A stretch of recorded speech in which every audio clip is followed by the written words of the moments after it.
मैं प्रेस के बंधु जितने भी आप लोग हैं, आपका बहुत आभारी हूँ कि हर वक्त पे आप जो हमारी डिमांड है सरकार के सामने उठाते हैं। आपके माध्यम से मैं ये कहना चाहता हूँ कि मैं Himachal Pradesh pensioner welfare association का स्टेट प्रेसिडेंट हूँ और हमारे हिमाचल प्रदेश में तकरीबन 2 लाख के करीब पेंशनर है। 1 तारीख को हमारी जो यहाँ एक प्रेस कॉन्फ्रेंस थी, मीटिंग भी हुई थी यहाँ पे, उसमें हमने ये डिसाइड किया था कि हिमाचल प्रदेश के पेंशनरों में बड़ा भारी आक्रोश है, बड़ा भारी रोष है, क्योंकि ये इतिहास में पहली बार हुआ है कि हिमाचल प्रदेश के पेंशनरों को जो पेंशन है कभी 10 तारीख को मिल रही है और अभी आदेश 9 तारीख की है। पिछले महीने की पेंशन हमारे को 10 तारीख को मिली और जो एम्प्लॉइज़ को 5 तारीख को मिली, पर माननीय मुख्यमंत्री जी ने एम्प्लॉइज़ को इस महीने 1 तारीख को सैलरी दे दी, पर पेंशन के लिए आदेश 9 तारीख की है। इसमें हिमाचल प्रदेश के जितने भी पेंशनर हैं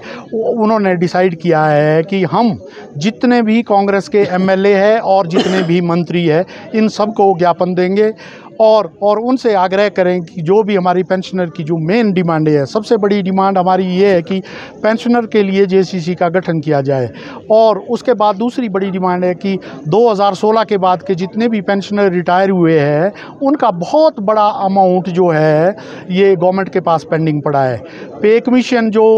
2016 के बाद लागू हुआ है उसमें जो पेंशनर 1/1/16 के बाद के हैं और फरवरी 22 तक के हैं उनका तकरीबन एवरेज एक पेंशनर का जो है 8-8, 10-10 लाख रुपया पेंडिंग पड़ा है। और उसके अलावा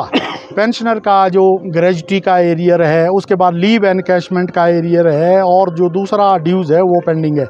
हमने उस टाइम ही माननीय मुख्यमंत्री को बोला था कि आप जो ये अगर आप इकट्ठा नहीं दे सकते तो फेज मैनर में दो, पर इन्होंने ये बात नहीं सुनी। इसके अलावा 12% जो डीए है पेंशनर का वो ड्यू है और केंद्र ने तो अभी 3% और भी दे दिया है। तो उसी कड़ी में हमने ये बोला था। और एक जो और दूसरी बड़ी बात है कि मेडिकल जो बिल है पेंशनर को करोड़ों के हिसाब से पेंडिंग पड़े हुए हैं, वो नहीं मिल रहा। और अब तो नौबत ये आ गई कि जो पेंशन है 1 तारीख के बजाय 9 तारीख को मिल रही है। पेंशनर है वो सीनियर सिटीजन है, बुजुर्ग है, उनको अपने दवाई के लिए पैसे चाहिए और दूसरी चीज़ों के लिए पैसे चाहिए, पर इतना बड़ा आक्रोश है पेंशनर की माननीय मुख्यमंत्री अभी समझ नहीं रहे। तो इसलिए हमने बोला कि अभी मेमोरेंडम देंगे, इसके बाद माननीय जितने भी हमारे विधायक है और मंत्री है उनका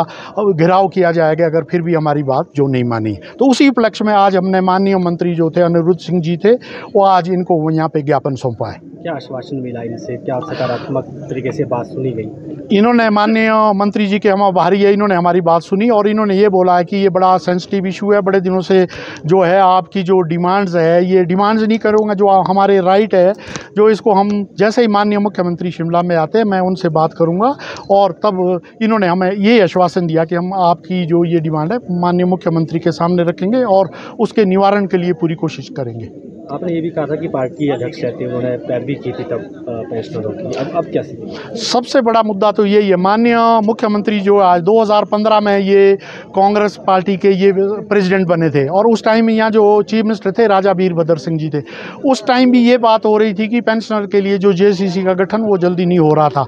उस टाइम इन्होंने ये मीटिंग की थी पेंशनर्स की और यहाँ से माननीय मुख्यमंत्री जी तत्कालीन मुख्यमंत्री जी को चिट्ठी लिखी थी और ये बोला था कि पेंशनर की जल्दी जेसीसी कराएंगे और उस टाइम जेसीसी भी हो गई थी, राजा वीरभद्र ने जेसीसी कराई थी। पर आज तो ये खुद मुख्यमंत्री की कुर्सी पे बैठे हैं, तो क्या अब आज ये वो बातें इनको याद नहीं है? जो वायदे ये उस टाइम एज ए प्रेसिडेंट करते थे तो क्या ये चीज़ें अब ये भूल गए? पर इसके अलावा भी दूसरी जो बड़ी बात है, अगर स्टेट के ऊपर कोई फाइनेंशियल ऐसी कोई दिक्कत है, हमने पहले भी बोला था पेंशनर से ये जो बोल रहे हैं इनके जो अधिकारी है, खास करके जो सेक्रेटरी फाइनेंस, चीफ सेक्रेटरी वगैरह जो बड़े बड़े अधिकारी है, गुमराह कर रहे हैं इनको। ये बोल रहे हैं कि अगर पेंशन 1 तारीख को नहीं मिलेगी तो इसमें से 1,30,40 लाख का जो है इसका बेनिफिट होगा स्टेट में, ये जो इनका है। तो हम ये कहना चाहते हैं, अगर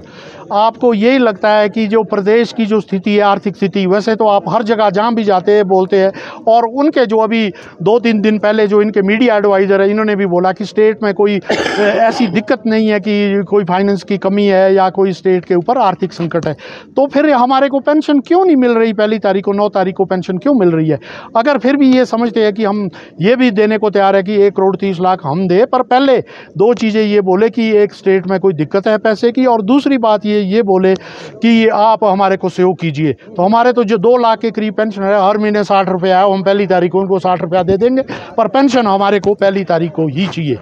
आगे डीए की जो किस्तें, आगे त्यौहार आ रहे हैं, दिवाली आ रही है, दशहरा आ रहे हैं, इतने जितने लोग हैं, हम कैसे, जो सबसे बड़े हिंदुओं के जो 2 त्यौहार है, दिवाली और दशहरा इसी महीने आ रहे हैं,